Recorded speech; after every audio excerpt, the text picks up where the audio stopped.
అమర్ రాథోడ్ ఇద్దరూ కలిసి సామాన్లన్నీ దించుతూ ఉంటారు. "అదేంటండి వీటి కోసం మీరు వెళ్లారేంటి? నాన్న వెళ్ళి ఉంటారు కదా!" అని బాగి చెప్తూ ఉంటుంది. "మీ నాన్న ఏమైనా 16 ఏండ్ల కుర్రాడనుకున్నావా? ఎన్ని చోట్లకని వెళ్తాడనుకుంటున్నావు? పక్క ఊర్లో ఏదో స్వీట్ బాగా తయారు చేస్తారని తీసుకురావడానికి వెళ్లారు" అని మంగళ చెప్తుంది. "నాన్న ఈ వయసులో ఎందుకింత శ్రమ పడుతున్నారు?" అని బాగి అంటే, "తాతయ్యకి నువ్వంటే చాలా ఇష్టం మిస్సమ్మ. అందుకే ఏది తక్కువ కాకూడదని ఇంతలా తాతయ్య ఆరాటపడుతున్నారు" అని పిల్లలు చెప్తారు. "అమర్ ఇలా ఇవ్వు నేను కూడా దించుతాను" అని మనోహరి హెల్ప్ చేస్తూ ఉంటుంది. "అయ్యో! అదేంటి మనోహరి గారు కూడా ఇంతలా పని చేస్తున్నారు" అని రాథోడ్ అంటే, "బాగే సీమంతం కదా! నేను కూడా పార్టిసిపేషన్ చేస్తాను. అన్నీ దగ్గరుండి చూసుకుంటాను. పైగా ఇది రేపు బాగి ఈ కుర్చీలోనే కదా కూర్చొని సీమంతం చేయించుకునేది" అని మనోహరి అంటే, "అవును. అందుకే మనోహరి తీసుకొచ్చానని" అమర్ చెప్తాడు. "సరే నేను, యాదమ్మ కలిపి అన్నీ చూసుకుంటాము" అని మనోహరి చెప్తుంటే, ఫస్ట్ టైం మనోహరి ఆంటీ ఇంతలా పని చేయటం చూస్తున్నాము. ఇంతలా పార్టిసిపేషన్ చేయటం చూస్తున్నామని పిల్లలు కూడా చెప్తూ ఉంటారు. "పిల్లలు రేపు మనం సీమంతం అవగానే అందరం ఇక్కడి నుంచి బయలుదేరి వెళ్తున్నాం చాలా క్విక్‌గా" అని అమర్ అంటే, "ఆ! అలాగే అమర్ మనం కలిసి బయలుదేరదాం" అని మనోహరి అంటుంది. "మనం అంటున్నావు ఏంటి మనోహరి" అని అమర్ అంటే, "అదే అందరం కలిసి అని చెప్తున్నానని" మనోహరి కవర్ చేస్తూ ఉంటుంది. "ఏంటి మనోహరి గారు ఆ చైర్ వంక అలాగే చూస్తున్నారు" అని రాథోడ్ ప్రశ్నిస్తూ ఉంటే, "అబ్బే ఏమీ లేదు" అని మనోహరి అంటుంది. "మనోహరి మేడం గారికి ఈ పాటికి పెళ్లి అయిపోయుంటే ఈ కుర్చీలో కూర్చొని ఉండేదని" యాదమ్మ అనడంతో అందరూ నవ్వుతూ ఉంటారు. "రేపు ఈ కుర్చీలోనే కదా బాగి చచ్చిపోయేది. అందుకే చూస్తున్నానులే" అని మనోహరి మనసులో అనుకుంటూ చాలా సంతోషపడుతూ ఉంటుంది. "వెళ్ళండి, వెళ్ళండి. అందరూ త్వరగా వెళ్ళి నిద్రపోండి. మళ్ళీ రేపు ఎర్లీగా లేయాలి కదా!" అని అమర్ చెప్తాడు. "నువ్వు సూపర్ మనోహరి. ఆ మంగళ దగ్గర నుంచి బాంబు తీసుకొని ఇలా తీసుకువస్తున్నావు" అని చెంబా చెప్తుంటే, "అవును నేను ఇలాగే చేస్తానని" మనోహరి, చెంబా ఇద్దరు చాలా సంతోషంగా బాంబు పట్టుకొని బాగి వాళ్ళ ఉన్న దగ్గరికే వస్తూ ఉంటారు. అప్పుడే రాథోడ్ క్యారేజీ పట్టుకొని వీళ్ళకి ఎదురు రావటంతో మనోహరి బాంబుని వెనక వైపు దాచిపెట్టుకుంటుంది. "ఏంటి రాథోడ్ నువ్వేంటి క్యారేజీ ఎక్కడికి తీసుకువెళ్తున్నావు" అని మనోహరి అంటే, "మీరిద్దరూ ఎక్కడి నుంచి వస్తున్నారని" రాథోడ్ ప్రశ్నిస్తూ ఉంటారు. అంటే, "ఇప్పుడే భోంచేశాం కదా! అందుకే అలా వాకుకి వెళ్ళి వస్తున్నాంలే. ఇంతకీ ఈ క్యారేజీ ఎవరికని" మనోహరి అనడంతో, "సార్ కోసం ఇద్దరు వ్యక్తులు వచ్చారు కదా! వాళ్ళ కోసంలేండి" అని రాథోడ్ అంటాడు. "ఓహ్! ఆ బాంబు స్క్వాడ్ వాళ్ళ కోసమా? ఇంకా వాళ్ళు వెళ్ళలేదా?" అని మనోహరి అంటుంది. "వాళ్ళు బాంబు స్క్వాడ్ అన్న విషయం మీకెలా తెలుసు? సార్ ఎవరికీ చెప్పలేదే" అని రాథోడ్ అంటే, "అదేంటి రాథోడ్ అలా మాట్లాడుతున్నావు? నేను ఆర్మీ ఆఫీసర్ ఇంట్లో ఉంటున్నాను. ఆ మాత్రం చేయలేనా? తెలుసుకోలేనా? వాళ్ళు మాట్లాడుకుంటుంటే విన్నానులే" అని మనోహరి కవర్ చేస్తుంది. "అయినా ఇంట్లో బాంబు లేదు కదా! ఇంకా వాళ్ళు వెళ్ళలేదా?" అని మనోహరి అంటే, "ఇంట్లో బాంబు దొరకలేదన్న విషయం కూడా ఎవరికీ తెలీదే. మరి మీకెలా తెలుసు?" అని రాథోడ్ అంటాడు. "ఇంట్లో బాంబు ఉండి ఉంటే ఈ పాటికి అందరికీ తెలిసిపోయి ఉండేది కదా!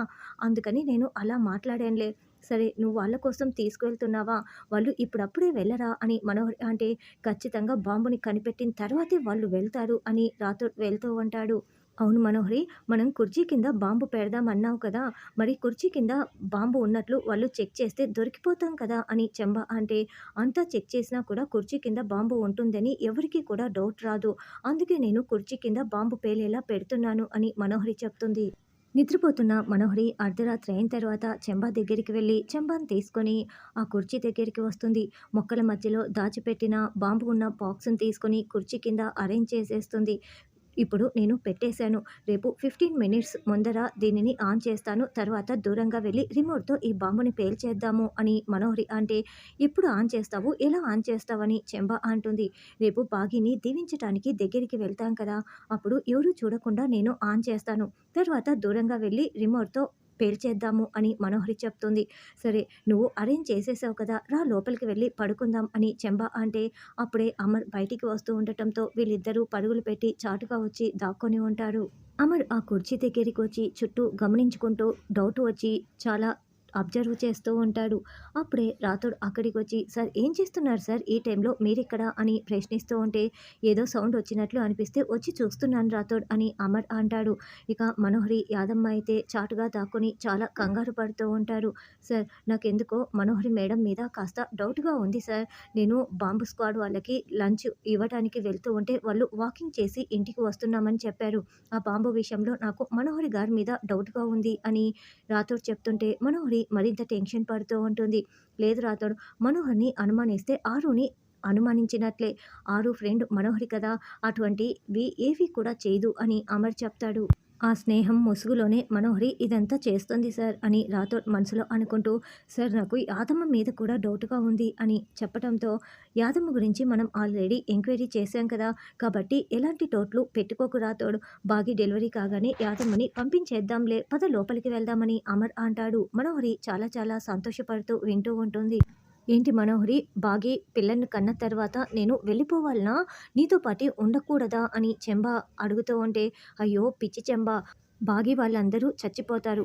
నువ్వు, నేను, అమర్ మాత్రమే ఇంట్లో ఉండబోతున్నాము అని మనోహరి అనడంతో, ఓహ్! అవును కదా! అని అయినా కూడా ఒక్కసారి ఆలోచించు మనోహరి, బాగితో పాటి అంతమందిని చంపడం అవసరమా? అని చెంబ అంటే, చూడు, నేను, అమర్ మాత్రమే ఉండాలి. అందుకోసం ఎంతమంది చచ్చిపోయినా నాకు అనవసరం అని మనోహరి చెప్తుంది. తెల్లవారగానే రామ్మూర్తి అందరినీ కూడా రండి రండి, ఏంటి ఇంత లేటుగా వస్తున్నారు అని అందరినీ రిసీవ్ చేసుకుంటూ ఉంటారు. ఒసేయ్ మంగళ, త్వరగా కానివ్వవే, ఆ పనులు చేయవే, ఈ పనులు చేయవే అంటూ చాలా హడావిడి చేస్తూ ఉంటారు.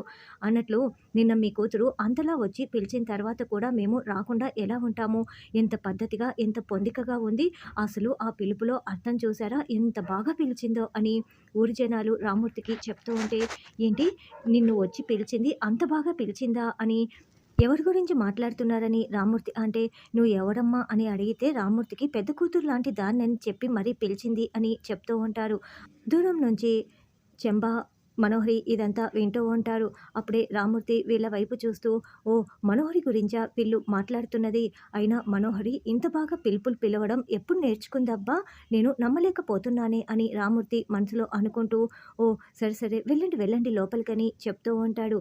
తర్వాత రామ్మూర్తి మనోహరి దగ్గరికి వచ్చి, ఏంటి మనోహరి, నువ్వు చాలా బాగా పిలుపులు పిలిచావని అందరూ జనాలు ఇంతలా పొగుడుతున్నారు అని రామ్మూర్తి అంటే, మరి బాగి సీమంతం కదా! ఆ మాత్రం పిలవకపోతే ఎలా అని మనోహరి అంటుంది. ఆ! నువ్వు ఎలాంటి పిలుపులు పిలుస్తావో నా పెద్ద కూతురు అరుంధతి విషయంలో కూడా నాకు చాలా బాగా తెలుసులే అని రామ్మూర్తి డబుల్ మీనింగ్ వచ్చేలా మాట్లాడుతూ ఉండటంతో, మనోహరి కోపంగా చూస్తూ, అయినా నేనంతేలే, నన్ను అందరూ అర్థం చేసుకుంటారు కానీ మీరు అర్థం చేసుకోవటం లేదులెండి అని మనోహరి అంటుంది. సరే, సరేలే, నా అంత బాగా అర్థం చేసుకున్న వాళ్ళు ఇంకెవరు ఉండరులే అని రామ్మూర్తి అంటాడు. నువ్వు ఇంత బాగా పిలుపులు పిలిచినందుకు బాగి సీమంతం అయిన తర్వాత నీకొక చీర పెడతానులే అని రామ్మూర్తి చెప్పి వెళ్తాడు. ఏంటి ఈ ముసలాడి వెటకారాలు మరీ ఎక్కువైపోయినట్లు ఉన్నాయే కదా మనోహరి అని చెంబ అంటే, ఆ! ఆ ముసలాడు ఇంకాసేపట్లో చస్తాడులే. నువ్వు నేను అమరే కదా మిగిలేది, అవన్నీ పట్టించుకోకు అని మనోహరి అంటుంది. మళ్ళీ ఇంకొకసారి ఆలోచించు మనోహరి, ఇంతమందిని చంపటం అవసరమా అని చెంబ చెప్తుంటే, నువ్వు కాస్త నోరు మూసుకుంటావా, ఇంకేమీ మాట్లాడకని మనోహరి అంటుంది. ఇక తర్వాత బాగి రెడీ అయిపోవటంతో సీమంతం కుర్చీలో వచ్చి కూర్చొని ఉంటుంది. మనోహరి అయితే, "ఒసేయ్ బాగి, నువ్వు కాసేపట్లో చచ్చిపోతున్నావే, దాని కింద బాంబు ఉంది" అని మనోహరి చూస్తూ చాలా చాలా సంతోషపడుతూ ఉంటుంది. మరి అమర్ రాత్రి ఏమైనా ఆ బాంబుని డిఫ్యూజ్ చేసేసి ఉంటాడా? బాగిని ఎవరు ఎలా కాపాడనున్నారన్నది రానున్న ఎపిసోడ్‌లో తెలుసుకుందాం.